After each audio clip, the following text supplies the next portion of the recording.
So hello everyone दोस्तों, मैं हूं गौरव कुमार। तो आज हमारा 1000 वीडियोस की सीरीज का 329 नंबर का वीडियो। एंड फ्रेंड्स, हमारी जो सीरीज चल रही थी higher order homogeneous linear differential equation की, उसमें आज का हमारा जो क्वेश्चन है एक बड़ा ही एडवांस बट बहुत ही बेसिक सा क्वेश्चन है। तो चलिए शुरू करते हैं आज का वीडियो। सो फ्रेंड्स, हमारा जो क्वेश्चन है वो देखिएगा, सॉल्व द डिफरेंशियल इक्वेशन। जहां पे हमारे पास डिफरेंशियल इक्वेशन क्या गिवन है, d4y by dx to the power 4 plus में 2 d cube y by dx cube plus में 11 d2y by dx square plus में 18 dy by dx प्लस में 18y इज इक्वल्स टू 0। अब देखो यहाँ पे d4y by dx to the power 4 है, यानी कि हायर ऑर्डर, हमारे पास में हाईएस्ट ऑर्डर क्या है इस डिफरेंशियल इक्वेशन का, फोर्थ ऑर्डर है, जो कि मैं आगे चल के भी आपको बताने वाला हूं। एंड देन यहाँ पे हमारे पास में इस डिफरेंशियल इक्वेशन के लिए गिवन क्या क्या है कंडीशन, जिसके बिहाफ पे हमें इस क्वेश्चन को आगे सॉल्व करना है और जो कि कंडीशंस इस क्वेश्चन को एडवांस लेवल का बना देती है। तो यहाँ पे देखिए हमें गिवन है y of 0 is equals to 2 and y dash 0 is equals to 3,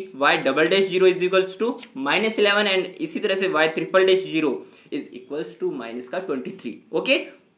so first of all तो मैं यहाँ पे इस डिफरेंशियल इक्वेशन को, हमारी जो स्टैंडर्ड फॉर्म है डिफरेंशियल इक्वेशन की हायर ऑर्डर में, उससे इसको कंपैरिजन करेंगे एंड देन बताएंगे कि यहाँ पे इसका ऑर्डर एंड डिग्री किस तरह से हमने डिटरमाइन किया है। ओके, सो देखो यहाँ पे first of all standard form of nth order of homogeneous linear differential equation with constant coefficient. अब पहली चीज तो यहाँ पे देखिएगा कांस्टेंट कोफिशिएंट, यानी कि जहां पे भी हमारे पास में ये जो डिफरेंशियल इक्वेशन, जो हमारा y के डेरिवेटिव का टर्म है विद रिस्पेक्ट टू x, उसका हमारे पास में जो कोफिशिएंट है, यहाँ पे भी, यहाँ पे भी, यहाँ पे भी, यहाँ पे भी, ये सब हमारे पास क्या है, कांस्टेंट कोफिशिएंट है। ओके, तो इसी तरह से इसमें अगर मैं बात करूं तो इसमें nth ऑर्डर है। nth ऑर्डर कहने का मतलब है कि इस डिफरेंशियल इक्वेशन की जो हाईएस्ट ऑर्डर है हमारे पास गिवन, वो nth ऑर्डर है, यानी कि y का with respect to x maximum time जो डेरिवेटिव किया गया है वो कितने टाइम किया गया है, nth टाइम। ओके, तो देखिएगा यहाँ पे nth ऑर्डर इस कारण से हो गया। एंड ये जो होमोजीनियस है, इस होमोजीनियस का मतलब है कि ये इक्वेट हो रखा है जीरो के। जीरो का मतलब कि हमारे पास में अगर ये हमारे पास में with respect to x differentiation हो रखा है y का, तो अगर यहाँ पे इक्वेट हो रखा होता x के किसी फंक्शन के साथ में, यानी कि r ऑफ x से हमारा अगर इक्वेट हो रहा होता जिसकी वैल्यू अगर जीरो ना होती, तो ये हमारी नॉन होमोजीनियस इक्वेशन कहलाती। बट क्योंकि यहाँ पे हमारे पास rx is equals to zero है, कहने का मतलब है कि x के टर्म में हमारे पास कोई सा भी सामने वेरिएबल नहीं है। Okay, it means rx is equals to zero and then यहाँ पे ये होमोजीनियस इक्वेशन कहलाएगी। Okay, so nth order of homogeneous linear differential equation with constant coefficient ये हमारे पास हो गया। अब देखो इससे हमें कंपेयर करना है हमारी जो गिवन इक्वेशन है उसको। तो मेरे पास में y का with respect to x highest time derivative क्या है, फोर्थ टाइम है। ओके, तो यहाँ पे n इज इक्वल टू 4 हो गया। इट मींस फोर्थ ऑर्डर की हमारे पास में ये लीनियर होमोजीनियस डिफरेंशियल इक्वेशन है विद कांस्टेंट कोफिशिएंट। इसका कांस्टेंट कोफिशिएंट 1 है, इसका 2 है, इसका 11 है, इसका 18 एंड देन ऐसे ही यहाँ पे भी 18 है। ओके, सो ये तो हुई कॉमन बात। अब जहां से ये क्वेश्चन एक्चुअल में स्टार्ट होता है, जहां से आपको, वो तो था बेसिक, आपको जितना जानना चाहिए, जितना आपको पता होना ही होना चाहिए। अब अगर मैं क्वेश्चन को सॉल्व करने की बात करूं तो हमें क्या करना पड़ेगा, फर्स्ट ऑफ ऑल इस तरह की डिफरेंशियल इक्वेशन को सॉल्व करने के लिए इसको एक ऑक्सिलरी इक्वेशन में कन्वर्ट करना पड़ेगा, जहां से हम इसके फैक्टर्स, जहां से इसके रूट्स को निकाल सकें। ओके, तो देखो, to convert it in auxiliary equation substitute y is equals to e to the power mx, यानी कि यहाँ पे हमें जब y is equal to e to the power mx put करना है तो हमें इसके अकॉर्डिंग y का with respect to x differentiation भी करना पड़ेगा। और कितने times, 1 time, 2 time, 3 time and 4 time. It means जब हम 1 टाइम करेंगे y का with respect to x differentiation y is equal to e to the power mx का, तो मेरे पास में dy बाई dx क्या आ जाएगा, m e to the power mx। e to the power mx का तो e to the power mx आ गया। अब जब हम इसकी पावर में जाएंगे यानी कि mx, तो यहाँ पे m मेरे पास एज ए कांस्टेंट है जिसको हम बाहर रखेंगे एंड x का with respect to x differentiation क्या हो जाएगा, 1 हो जाएगा। इट मींस मेरे पास में जब 1 टाइम डेरिवेटिव की बात कर रहे होंगे तो m e to the power mx आएगा। अब जब 2 टाइम डेरिवेटिव की बात करेंगे तो अगेन हमें e to the power mx का करना पड़ेगा, तो क्या आ जाएगा, again m e to the power mx आ जाएगा, यानी कि m का एडिशनल टर्म आ गया। तो जब 2 टाइम डेरिवेटिव किया तो क्या आ जाएगा, m square e to the power mx, 3 time derivative किया तो क्या आ जाएगा, m cube e to the power mx। इसी तरह से जब हम 4 टाइम डेरिवेटिव करेंगे with respect to x y का, तो मेरे पास में आ जाएगा m to the power 4 e to the power mx। तो इन सभी वैल्यूज को जब मैं पुट करूंगा तो यहाँ पे देखो e to the power mx तो सभी में कॉमन है, तो मैंने ले लिया है कॉमन, इक्वेट हो रहा है जीरो के, क्योंकि ये होमोजीनियस इक्वेशन है। तो मेरे पास में ये आ जाएगा m to the power 4 plus में 2m क्यूब प्लस में 11m स्क्वायर प्लस में 18m प्लस में 18 इज इक्वल्स टू 0। अब ये मेरे पास में क्वाड्रेटिक इक्वेशन बन चुकी है जिसकी हाईएस्ट ऑर्डर हमारे पास में क्या है 4 है। ओके, सो यहाँ पे फोर्थ ऑर्डर का है। तो यहाँ पे ऑक्सिलरी इक्वेशन जब हमारे पास बन चुकी है तो इसके रूट्स फाइंड आउट करने के लिए जो कि हमारे पास में इक्वेशन क्या है क्वाड्रेटिक इक्वेशन है। सो क्वाड्रेटिक इक्वेशन के रूट्स फाइंड आउट करने के लिए हमें देखो यहाँ पे मैंने जो मेथड अप्लाई किया है वो मेथड डायरेक्टली मैंने इसलिए अप्लाई किया है क्योंकि मैं यहाँ पे जब डायरेक्ट वैल्यूज पुट करके ट्राई कर रहा था कि किसी m की वैल्यू के लिए ये सफिशिएंट ये सेटिस्फाई करता है जीरो को या फिर नहीं। कहने का मतलब है कि जब मैंने डायरेक्टली पुट करके देखा m is equal to zero, m is equal to plus one minus one, तो मेरे पास में किसी भी कंडीशन में ये इक्वेट नहीं हो रहा था जीरो के, यानी कि सेटिस्फाई नहीं कर रहा था इन सब चीजों को। तो मैंने क्या किया है क्वाड्रेटिक इक्वेशन में हमारे पास में m जो है m टू द पावर 4 का हमारे पास कोफिशिएंट 1 है, इस कारण से मैंने इसको अज्यूम किया है पॉलिनोमियल फैक्टर्स में। यानी कि पॉलिनोमियल फैक्टर्स में अज्यूम करने का हमारा जो रीजन है वो देखिएगा, जहां पे मैं आपको रीजन बता रहा हूं कि m टू द पावर 4 का कोफिशिएंट 1 है वो कैसे रिलेट कर रहा है कि देखो m स्क्वायर प्लस में am प्लस में b हमने एक पॉलिनोमियल माना एंड देन दूसरा m स्क्वायर प्लस में cm प्लस में d हमने एक पॉलिनोमियल माना। अब देखो मानने के पीछे हमने m स्क्वायर के दोनों जो पॉलिनोमियल है इनमें कोफिशिएंट ऑलवेज 1 रखा है, क्योंकि जब आप m स्क्वायर को m स्क्वायर से मल्टीप्लाई करेंगे तो हमें डिमांड क्या है, हमारा क्वेश्चन क्या डिमांड कर रहा है कि उसका कोफिशिएंट हमें जो गिवन है ऑक्सिलरी इक्वेशन में वो 1 है। इट मींस हमें 1 की कंडीशन तो सेटिस्फाई करनी ही पड़ेगी। तो हमने यहाँ पे भी m स्क्वायर यहाँ पे भी m स्क्वायर दोनों का कोफिशिएंट 1 रखा है। ओके, तो m square plus am plus में b, m स्क्वायर प्लस में cm प्लस में d, ये दो पॉलिनोमियल फैक्टर्स माने हैं हमने इस क्वाड्रेटिक इक्वेशन के। ओके, तो इस क्वाड्रेटिक इक्वेशन में जब हम इनको मल्टीप्लाई करेंगे आगे एक ब्रैकेट को दूसरे ब्रैकेट से, तो मेरे पास में m स्क्वायर को जब मैं ब्रैकेट से मल्टीप्लाई करूंगा तो ये आ जाएगा m to the power 4 as it is. इसी तरह से जब मैं m स्क्वायर को इससे करूंगा तो m क्यूब का टर्म बन रहा होगा, यानी कि m क्यूब मेरे पास में ये रहा, तो m क्यूब से मेरे पास में यहाँ पे कोफिशिएंट क्या आएगा c आएगा, जो मैंने यहाँ पे लिख दिया है। इसी तरह से जब m क्यूब का दूसरा टर्म बनेगा तब मेरे पास किससे कौन मल्टीप्लाई हो रहा होगा, जरा देखिएगा यहाँ पे am है, ये m स्क्वायर से मल्टीप्लाई होगा तो m क्यूब का मेरे पास में एक मिलेगा। ओके टर्म, तो मेरे पास में a आएगा, यहाँ से इसका एक कोफिशिएंट यानी कि a प्लस में c हो जाएगा, m क्यूब का एक a प्लस में c क्या हो जाएगा, एक कोफिशिएंट हो जाएगा इसका। इसी तरह से जब मैं m स्क्वायर की बात करूंगा तो m स्क्वायर किस किस से मल्टीप्लाई करने पे मेरे पास में पॉसिबिलिटी है, यहाँ पे देखो यहाँ पे am है, यहाँ पे cm है, यानी कि am और cm m स्क्वायर का मेरे को एक कोफिशिएंट देगा, तो ac हो गया मेरे पास में एक। इसी तरह से जब मैं m स्क्वायर को d से मल्टीप्लाई करूंगा तो भी आएगा m स्क्वायर का एक कोफिशिएंट, तो मेरे पास में d आ गया। एज इट इज ये b जब इससे मल्टीप्लाई हो जाएगा m स्क्वायर से तो मेरे पास में एक b आएगा। इसी तरह से हमने इस पूरे को मल्टीप्लाई कर लिया है, जहां से मैंने कॉमन फैक्टर्स निकाल लिए हैं। कॉमन जो हमारे पास में m square m cube m4 के हमारे पास निकल रहे थे कोफिशिएंट, उन सभी को अब हमें हमारा जो एक्चुअल क्वाड्रेटिक इक्वेशन है उससे हमें कंपेयर कर लेना है। Okay, so now comparing it from original quadratic equation हमारे पास क्या आएगा देखिए। सो देखिए ओरिजिनल हमारे पास में जो इक्वेशन थी उसमें m टू द पावर 4 का 1 था, तो यहाँ पे भी 1 है, m क्यूब का 2 है, यानी कि a प्लस में c इज इक्वल टू 2 होगा। इसी तरह से ac प्लस में b प्लस में d जो कि हमारे पास m स्क्वायर का कोफिशिएंट है उसके लिए हमें इक्वेट होगा 11 से। As it is ad plus में bc किससे इक्वेट हो रहा होगा 18 से। एज इट इज जो हमारा bd है जो हमारा कांस्टेंट टर्म है वो हमारा 18 से हो रहा होगा। अब हमें 18 के लिए BD में पॉसिबिलिटीज फाइंड आउट करनी है कि BD में 18 की वैल्यू किस किस तरह से आ सकती है। तो देखो यहाँ पे जब मैं B और D के लिए अज्यूम करूंगा 18 लाने के लिए, तो 18 इंटू 1 एक पॉसिबिलिटी हो सकती है जहां पे B की वैल्यू 18 हो और D की वैल्यू 1 हो। As it is 9 into 2 6 into 3 3 into 6 भी हो सकता है, जहां पे हमारे पास में जब यहाँ पे तो B की वैल्यू 6 थी बट यहाँ पे जब मैं B की वैल्यू 3 करूँ तो भी तो है पॉसिबिलिटी। ओके, इसी तरह से 2 इंटू 9 हो जाएगा एंड 1 इंटू 18 हो जाएगा। तो यहाँ से जब मैंने एक अजम्पशन से आगे जब क्वेश्चन की वैल्यूज पुट करी तो यहाँ पे मेरे पास में फाइनली जो वैल्यू सेटिस्फाई कर रही है वो आ रही है b इज इक्वल टू जब हम 2 मानेंगे and then d is equal to जब हम 9 मानेंगे। यानी कि जब हमने b इज इक्वल टू 2 रखा और d इज इक्वल टू 9 रखा तो bd की वैल्यू हमें सेटिस्फाई कर गई 18। इसी तरह से जब हम इससे ऊपर जाएंगे तो ad plus B C is equal to 18 है। यानी कि यहाँ पे अब देखो मैं क्या कर रहा हूँ कि हमारे पास सिंपलेस्ट फॉर्म में हम एक अनदर वैल्यू को क्या अज्यूम कर सकते हैं, क्या हम यहाँ से डिटरमाइन कर सकते हैं जिससे कि वो वैल्यू भी 18 को सेटिस्फाई कर रही होगी। तो देखो यहाँ पे a प्लस में c इज इक्वल टू 0 है, यानी कि अगर मैं a इज इक्वल टू 2 मानता हूँ और c को 0 मान लेता हूँ तो भी a प्लस में c इज इक्वल टू 2 हमको दे रहा है ना। तो यहाँ से अगर मैं इन सभी वैल्यूज को स्टार्टिंग में अज्यूम करके आगे बढ़ता हूं तो क्या हमारी कंडीशन सारी सेटिस्फाई होती है, चलो पता करते हैं। ओके, तो इसी तरह से AC यानी कि a is equal to 2 and c is equal to 0 plus में b प्लस में d, b प्लस में d मेरे को क्या देना चाहिए 11, जो कि 11 दे रहा है। ओके,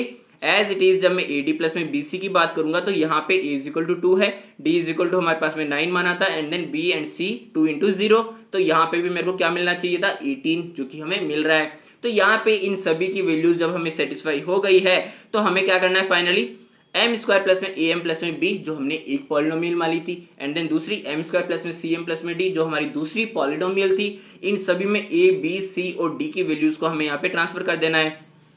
तो देखो मेरे पास में एक जो क्वाड्रेटिक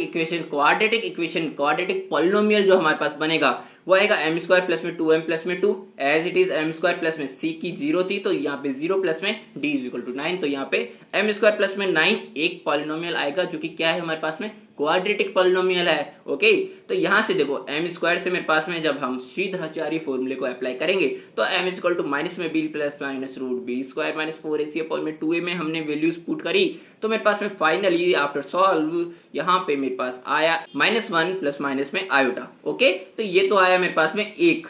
अब दूसरे पॉलिनोमियल के लिए हम जब एम स्क्वायर प्लस 9 को सॉल्व करेंगे तो M square is equal to -9 and M is equal to -9 का होल रूट हो जाएगा, यानी कि यहाँ पे -9 में मेरे पास आएगा प्लस माइनस 3 आयोटा। तो यहाँ पे देखो मेरे पास में क्वाड्रेटिक इक्वेशन थी, तो क्वाड्रेटिक इक्वेशन में हमारे पास में कितने आएंगे सॉल्यूशन, 4 आएंगे, 4 रूट आएंगे, तो यहाँ पे 2 रूट ये हो गए and then -1 minus iota -1 plus iota, 2 root ये हो गए, यानी कि हमें 4 रूट मिल चुके हैं। तो यहाँ पे मेरे पास में ये जो चारों रूट है ये कौन से रूट है, इमेजिनरी रूट है जिनमें आयोटा की टर्म इंक्लूड है। तो इमेजिनरी रूट्स के लिए जब हमारे पास ऑक्सिलरी इक्वेशन मिलती है तब हमें इसका सॉल्यूशन किस तरह से फाइंड आउट करने होते हैं वो चलिए बताता हूँ। So solution of an auxiliary equation when imaginary roots हमारे पास में जो y ऑफ x है वो हमारा इक्वल होगा e to the power real part of x, हमारे पास x मल्टीप्लाई में होगा, उस x का जो कोफिशिएंट होगा वो क्या होगा, जो हमारे पास ऊपर फैक्टर है उसका real part, and then c1 plus में cos इमेजिनरी पार्ट जो है हमारे पास में सॉल्यूशन जो हमारा रूट आया।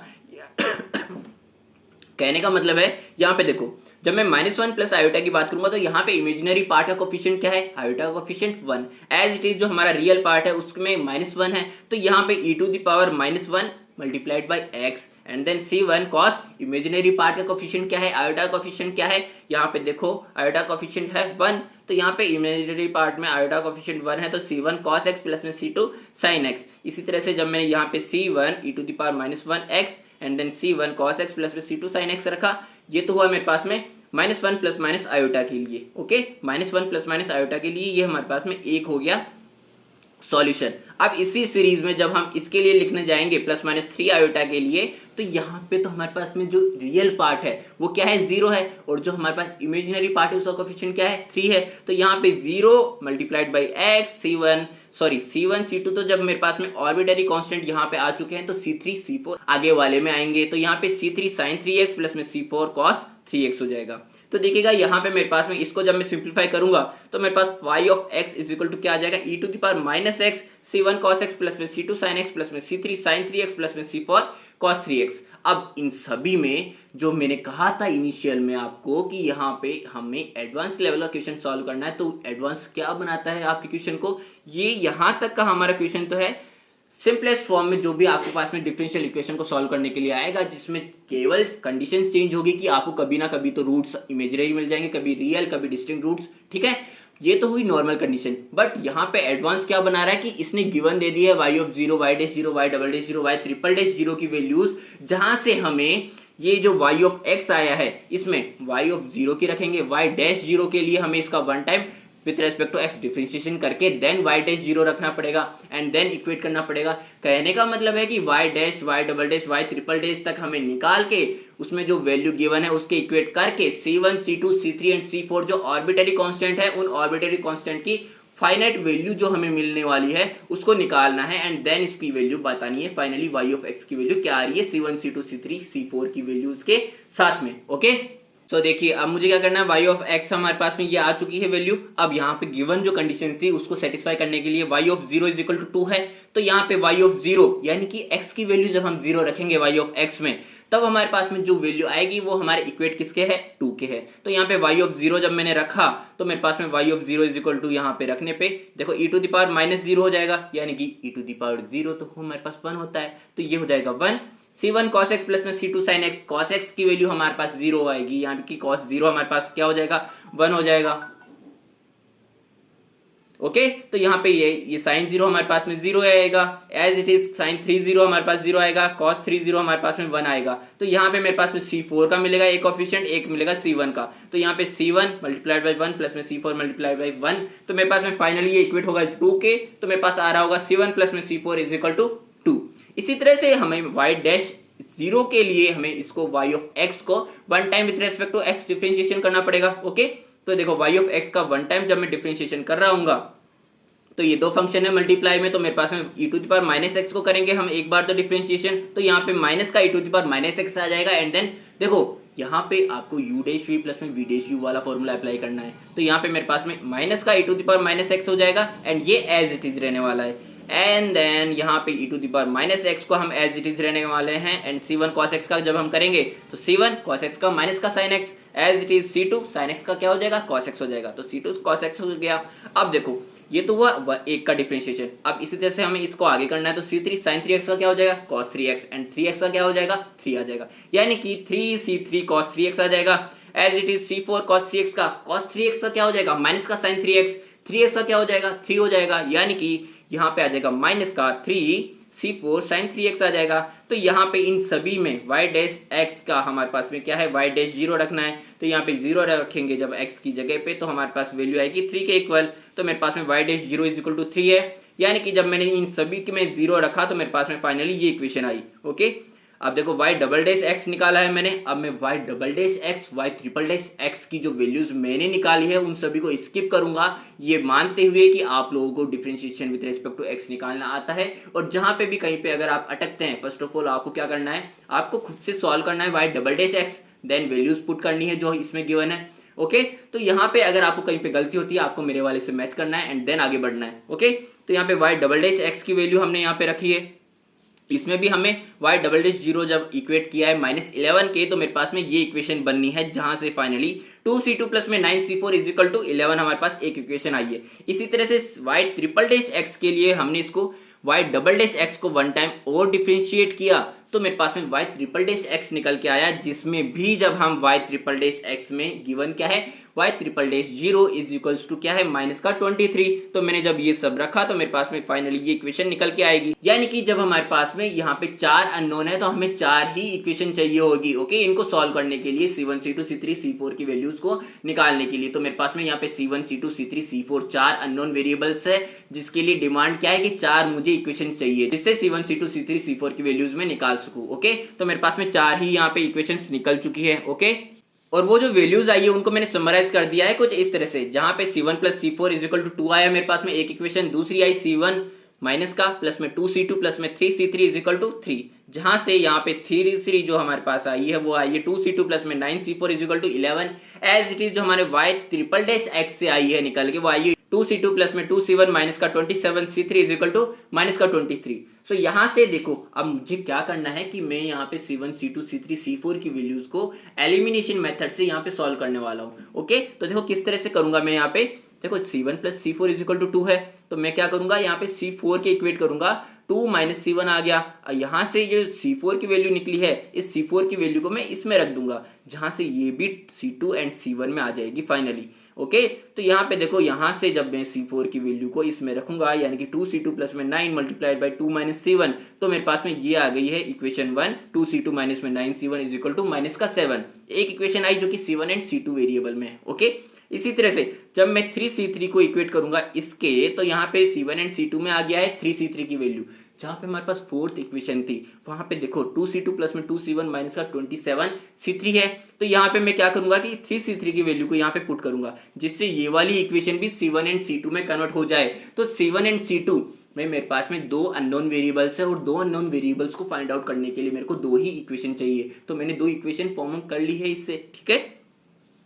तो यहाँ से 3c3 की वैल्यू को जब मैंने यहाँ पुट किया तो मेरे पास में c1 एंड c2 में ये इक्वेशन निकल के आई। अब इक्वेशन 1 एंड इक्वेशन 2 में जब मैंने विलोपन विधि को लगाया है, एलिमिनेशन मेथड को लगाया है, एलिमिनेशन मेथड के बाद में यहाँ पे मैंने किसको इक्वेट किया है, देखो इन दोनों में से c1 एंड c2 में से किसी एक को हमें कोफिशिएंट को इक्वल करना पड़ेगा। ओके, तो यहाँ पे मैंने क्या किया है, मल्टीप्लाइड बाई 11 किया है इस पूरी इक्वेशन को। ओके, एंड देन यहाँ पे मल्टीप्लाइड बाई 2 किया है। इट मीन्स C2 को मैंने एलिमिनेट करने के लिए यहाँ पे 22 बनाया है, यहाँ पे भी 22 बनाया है। ओके, तो यहाँ से देखो जब मैं एलिमिनेशन मेथड लगाऊंगा तो ये कैंसिल आउट हो जाएगा, ये कैंसिल आउट होगा, तो यहाँ से यहाँ पे मेरे पास में माइनस का 85 C1 आएगा, एंड यहाँ से मेरे पास आएगा माइनस का 85, यानी कि C1 की वैल्यू आ गई है 1। अब देखो जब C1 की वैल्यू 1 आ चुकी है तो हमारे पास इक्वेशन ए जो थी इनिशियल इक्वेशन, उसमें C4 की वैल्यू निकाल सकते हैं C1 की वैल्यू रख के, तो मेरे पास में C4 की वैल्यू भी क्या आई है, 1 आई है। ओके, तो यहाँ पे इक्वेशन 1 में जब मेरे पास C1 एंड C4 की वैल्यू आ चुकी है तो इक्वेशन 1 मेरे पास क्या बोलती थी कि C2 एंड C1 की वैल्यू जब है तो यहाँ पे माइनस का 7 है, यानी कि जब मेरे पास C1 की वैल्यू आ चुकी है तो C2 की वैल्यू मैं इक्वेशन 1 से निकाल सकता हूँ, तो मेरे पास में ये वाली इक्वेशन भी, तो मेरे पास में ये वाली जो है वैल्यू, ये C2 की वैल्यू भी 1 आ जाएगी। एज इट इज जब इक्वेशन बी है उसमें मेरे पास में C1 और C2 की वैल्यू जब है तो मैं C3 की वैल्यू डिटरमाइन कर सकता हूँ, तो मेरे पास में C3 की वैल्यू आ जाएगी इसी तरह से 1। ओके, सो इन सभी वैल्यूज को मैंने फास्ट फॉरवर्ड इसलिए किया है कि ये नॉर्मल प्लस माइनस है, ये 10वीं का बच्चा सॉल्व कर सकता है। आपको बस ये देखना है कि अगर आप कहीं पे गलती कर रहे हैं खुद से सॉल्व करने में तो आप यहाँ से बस हेल्प ले लो। ओके, सो देखिएगा यहाँ पे C1, C2 and C3, C4 की वैल्यूज मिलने के बाद में जो हमारे पास में सिंपलेस्ट फॉर्म में जो सॉल्यूशन था y ऑफ x का, जिसको एडवांस बनाया था इन सब चीज़ों ने, उसमें हमारा जो कॉम्प्लीमेंट्री फंक्शन निकल के आना था उसके वैल्यू में हमें C1, C2, C3 and C4 की वैल्यूज रख देनी है, जहाँ से मेरे पास में C1, C2, C3 and C4 सभी की वैल्यू क्या आई है, 1 आई है। इट मीन्स मेरे पास में फाइनली जो हमारा y ऑफ x आएगा वो आएगा e⁻⁻x cos x प्लस में sin x प्लस में sin 3x प्लस में cos 3x। सो दोस्तों फाइनली ये हमारे पास में इस एडवांस क्वेश्चन का आंसर आ चुका है। सो आई होप कि आपको क्वेश्चन समझ में आया होगा। मिलते हैं हमारे नेक्स्ट वीडियो में, तब तक के लिए अपना ध्यान रखिएगा, एंड अगर आपको क्वेश्चन समझ में आया है तो जरूर से चैनल को सब्सक्राइब करें, वीडियो को लाइक करें।